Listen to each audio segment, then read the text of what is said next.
चलिए next topic students, हमें जो हमारे चैप्टर में है मेटल्स एंड नॉन मेटल्स में, वो है रिएक्शन विद वाटर। क्या होता है जब भी मेटल की रिएक्शन वाटर से करवाते हैं? हमेशा ध्यान रखिएगा, मेटल वाटर से कंबाइन करके मेटल ऑक्साइड बनाता है, साथ में हाइड्रोजन गैस लिबरेट होती है। जो मेटल ऑक्साइड यहाँ पर बना है वो वाटर से दोबारा कंबाइन करेगा और कन्वर्ट हो जाएगा मेटल हाइड्रोक्साइड में। I want to take one reaction here. कोई भी रिएक्शन ले लें हमने यहाँ पर एक मेटल लिया कैल्शियम, उसकी रिएक्शन करा दी वाटर के साथ, तो पहले बनाएगा calcium oxide plus hydrogen gas. Equation को बैलेंस करने के लिए अभी आप देखें इक्वेशन बैलेंस्ड है ऑलरेडी। अब क्या करोगे, जो कैल्शियम ऑक्साइड बना है वो दोबारा से एक और मॉलिक्यूल वाटर से कंबाइन करेगा and both combines together to form calcium hydroxide. ये बनाएगा कैल्शियम हाइड्रोक्साइड। भी बताया मेटल कंबाइन करेगा वाटर के साथ, it will form metal oxide plus hydrogen gas. Metal oxide formed here again combines with water to form metal hydroxide. अगर आप इन दोनों रिएक्शंस को ऐड कराएं तो क्या मिल जाएगा आप लोग? कैल्शियम ऑक्साइड से ये कैल्शियम ऑक्साइड कैंसिल हो जाएंगे and you will get Ca plus 2H2O is equal to CaOH whole twice plus hydrogen. ये तो मिलेगा। यानी आप इन दोनों रिएक्शंस को कंबाइंड फॉर्म में एक सिंगल रिएक्शन के फॉर्म में लिख सकते हैं। क्या लिखेंगे उसमें? मेटल, उसकी रिएक्शन कर रहे हैं वाटर के साथ, क्या बन रहा है? मेटल हाइड्रोक्साइड बन रहा है और हाइड्रोजन गैस बन रही है। तो इन दोनों इक्वेशंस को कंबाइंडली हम लिख सकते हैं कि जब भी मेटल की रिएक्शन वाटर से कराई जाती है तो वो बनाता है मेटल हाइड्रोक्साइड, साथ में हाइड्रोजन गैस का लिबरेशन होता है। तो ये हो गया रिएक्शन विद वाटर। अब देखिए स्टूडेंट्स, कुछ हमारी मेटल्स ऐसे हैं जो हाईली रिएक्टिव मेटल्स हैं। कुछ मेटल्स ऐसे होते हैं जिनकी रिएक्टिविटी बहुत अधिक होती है, जैसे सोडियम है, पोटेशियम है।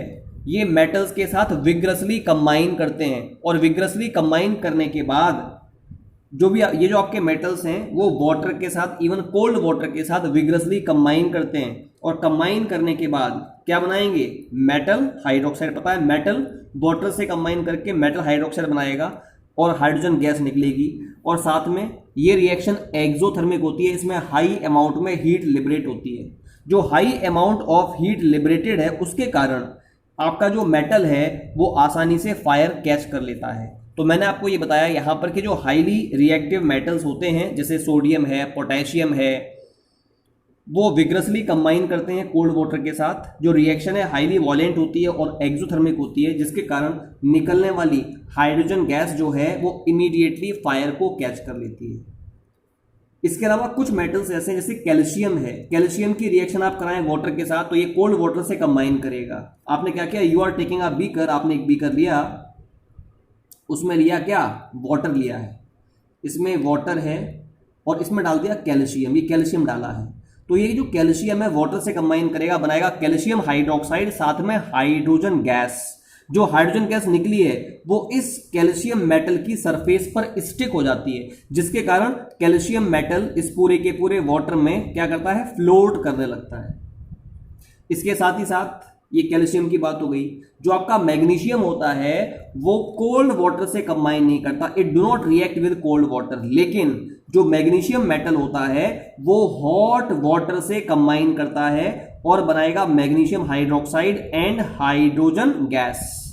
जो हाइड्रोजन गैस आपकी बनी है वो भी अनरिएक्टेड मेटल के, यानी अनरिएक्टेड मैग्नीशियम मेटल की सरफेस पर स्टिक हो जाती है, जिसके कारण आपका जो मैग्नीशियम मेटल है वो फ्लोट करता है इन द वाटर। वही लिखा है मैंने, magnesium do not react with cold water but reacts with hot water to produce hydrogen gas which stick on metal surface and it starts floating. So हम बताएंगे, मैंने आपको बताया कि हाईली रिएक्टिव जो मेटल है सोडियम एंड पोटेशियम, वो combine करते हैं वाटर के साथ, कोल्ड वाटर के साथ vigorously. The reaction is found to be violent, highly violent and exothermic, so that the heat evolved is found to be sufficient for the hydrogen gas to catch fire. Calcium also combines with cold water to produce calcium hydroxide as well as hydrogen gas. This hydrogen gas evolved gets stick on the surface of the metal so that the metal floats on water.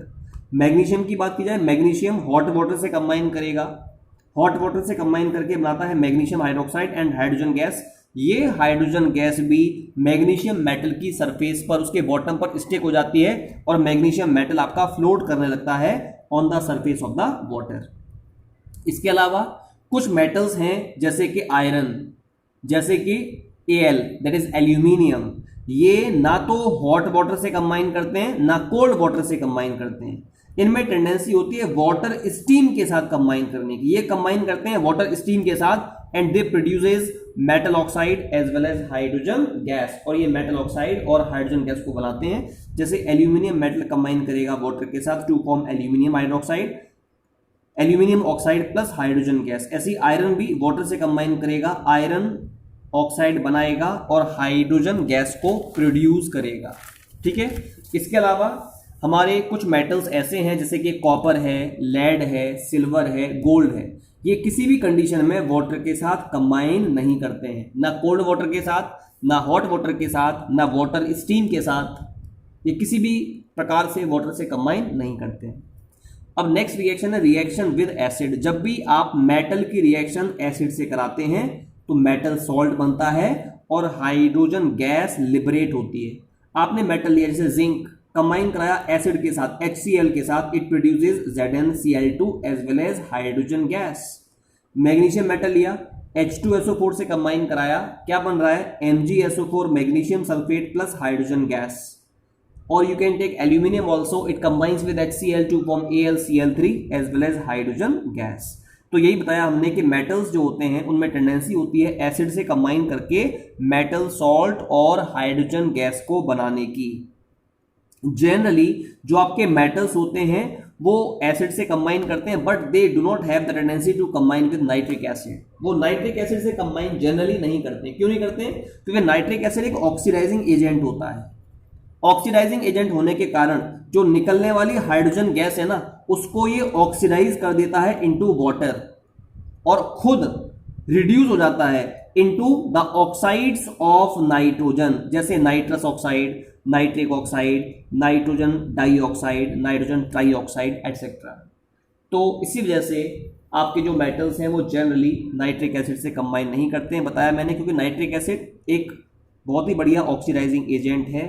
ये निकलने वाली hydrogen gas को liberate convert कर देगा किसमें, water में, और खुद हो जाएगा reduce into the oxides of nitrogen. केवल दो ही मेटल्स हैं जो नाइट्रिक एसिड के साथ कंबाइन करते हैं, एक तो मैग्नीशियम मेटल है, दूसरा मैंगनीज मेटल है। इनमें टेंडेंसी होती है बड़ी आसानी से नाइट्रिक एसिड से, डाइल्यूट नाइट्रिक एसिड से कंबाइन करके हाइड्रोजन गैस को लिबरेट करने की। जो आपका कॉपर है वो कभी भी एसिड से कंबाइन करके हाइड्रोजन गैस को लिबरेट नहीं करता है। Copper never reacts with acid to produce hydrogen gas. ठीक है, तो ये बात ध्यान रखनी पड़ेगी कि ऐसा कौन सा मेटल है जो एसिड से कंबाइन नहीं करता है, कौन कौन से जो मेटल्स हैं वो आसानी से एसिड से कंबाइन कर लेते हैं, है ना। तो ये सब बातें थोड़ा ध्यान रखनी पड़ेगी। अब इसमें एक शब्द आता है एक्वारीजिया। एक्वारीजिया क्या होता है? अगर हम हाइड्रोक्लोरिक एसिड और नाइट्रिक एसिड को 3:1 के रेशियो में लेते हैं, मतलब 3 पार्ट्स HCl का लें और 1 पार्ट HNO3 का लें, तो इन दोनों का जो मिक्सचर होगा in the ratio of 3:1 it is called as aqua regia. जो एक्वारीजिया होता है इसका जो यूज है वो ये है कि जो लीस्ट रिएक्टिव मेटल्स होते हैं जैसे कि gold, AU is the symbol of gold, silver as well as platinum, इनको अगर हमें डिसॉल्व करना है तो इनको डिसॉल्व हम एक्वारीजिया में कर सकते हैं। So it is used to dissolve the least reactive metals. ठीक है, अब इसके बाद लास्ट आज की क्लास का जो लास्ट टॉपिक है वो हम डिस्कस कर रहे हैं वो है डिस्प्लेसमेंट रिएक्शंस। क्या होती हैं डिस्प्लेसमेंट रिएक्शंस? हम जानते हैं अगर हम कोई मेटल लें जिसकी रिएक्टिविटी अधिक है, जैसे मैंने यहां पर मेटल A लिया है, it is found to be more reactive metal, और इसको अगर हम ट्रीट करवाएं एक मेटल सॉल्ट के सॉल्यूशन से, इस मेटल सॉल्ट के सॉल्यूशन में जो मेटल आपने लिया है इसकी रिएक्टिविटी कम है जबकि इस मेटल की रिएक्टिविटी अधिक है, तो क्या करेगा? ये जो रिएक्टिव मेटल है, मोर रिएक्टिव मेटल है, वो लेस रिएक्टिव मेटल को अपने सॉल्ट के सॉल्यूशन में से डिस्प्लेस कर देता है। मतलब ये यहां टच हो जाएगा, B चला जाएगा, तो क्या मिल जाएगा? You will get the solution of metal A salt plus metal भी आपको मिल जाता है। And this reaction is called as displacement reaction. एक बहुत ही सिंपल एग्जांपल लेते हैं इसको समझाने के लिए। आपने क्या किया? You are taking a beaker, इस बीकर में आपने कॉपर सल्फेट का ले लिया ब्लू कलर का सॉल्यूशन, और इसमें ऐड कराया क्या, आयरन, इसमें आयरन नेल्स को ऐड करवाया, तो कुछ समय के बाद इस कॉपर सल्फेट के सॉल्यूशन का जो कलर है ना वो ब्लू से ग्रीन हो जाता है। क्यों?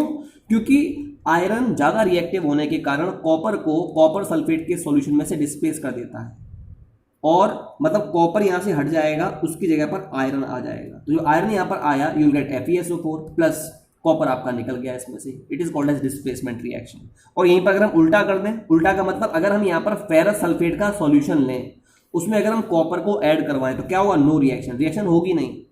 तो आपने देखा जो मोर रिएक्टिव मेटल है वही लेस रिएक्टिव मेटल को अपने सॉल्ट सॉल्यूशन में से डिस्प्लेस कर सकता है, जबकि लेस रिएक्टिव मेटल मोर रिएक्टिव मेटल को उसके सॉल्ट सॉल्यूशन में से डिस्प्लेस नहीं कर पाता है। तो मैंने आपको समझाया डिस्प्लेसमेंट रिएक्शन क्या है। तो लेकिन डिस्प्लेसमेंट रिएक्शन में कौन सा मेटल मोर रिएक्टिव है, कौन सा मेटल लेस रिएक्टिव है, उसको हम लोग फाइंड आउट कर सकते हैं with the help of reactivity series. एक सीरीज होती है, इसको बोलते हैं रिएक्टिविटी सीरीज। रिएक्टिविटी सीरीज होती क्या है, अगर आप डिफरेंट मेटल्स को अरेंज करें इन the decreasing order of reactivity, आपने यहां से यहाँ, अगर मैं ऊपर से नीचे मूव कर रहा हूं, यहां पर हमने मेटल्स को अरेंज किया है in the decreasing order of reactivity. So if we are arranging the metals in the decreasing order of reactivity, तो आपको जो ऑर्डर मिलता है उसी को बोलते हैं क्या, रिएक्टिविटी सीरीज। उस सीरीज को बोलते हैं रिएक्टिविटी सीरीज, या इसको बोलते हैं एक्टिविटी सीरीज। एक्टिविटी सीरीज भी इसका नाम होता है, और it is also called as electrochemical series. इस सीरीज के 3 नाम है, पहला रिएक्टिविटी सीरीज, या एक्टिविटी सीरीज, या इलेक्ट्रोकेमिकल सीरीज। लेकिन 10th में, क्लास 10th में इसको हम रिएक्टिविटी सीरीज के नाम से ही जानते हैं।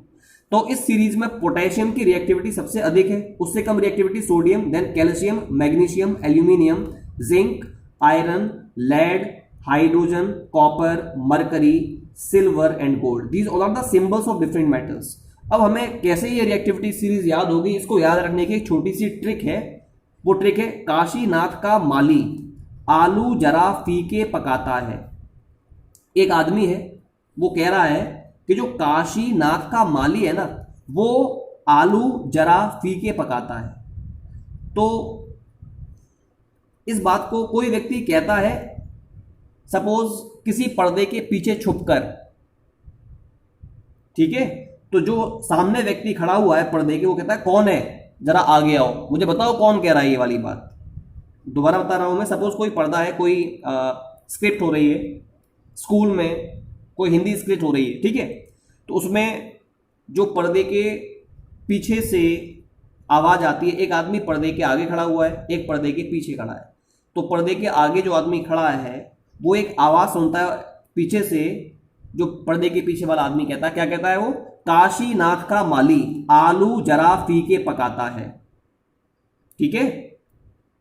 तो इसमें काशी मीन्स के, काशी का के आ जाएगा पोटेशियम, नाथ Na, का कैल्शियम Ca, माली मैग्नीशियम, आलू आलू Al, जरा Zn, फीके Fe, पकाता Pb, है H। अब पर्दे के आगे जो व्यक्ति खड़ा है ना, वो कहता है कौन है, आगे आओ, है ना, मतलब जो भी ये बात कह रहा है ना, आगे आओ। तो कौन मीन्स Cu, है Hg, आगे Ag, आओ Au। So this is the trick by which we can learn the reactivity series. तो इसको 2-3 बार पढ़ना। क्या है सीरीज, दोबारा देखो, काशीनाथ का माली आलू जरा फीके पकाता है, ठीक है। ये तो पर्दे के पीछे से आवाज आई, पर्दे के आगे जो खड़ा व्यक्ति वो कहता है कौन है, आगे आओ। This is the trick by which we can learn the reactivity series.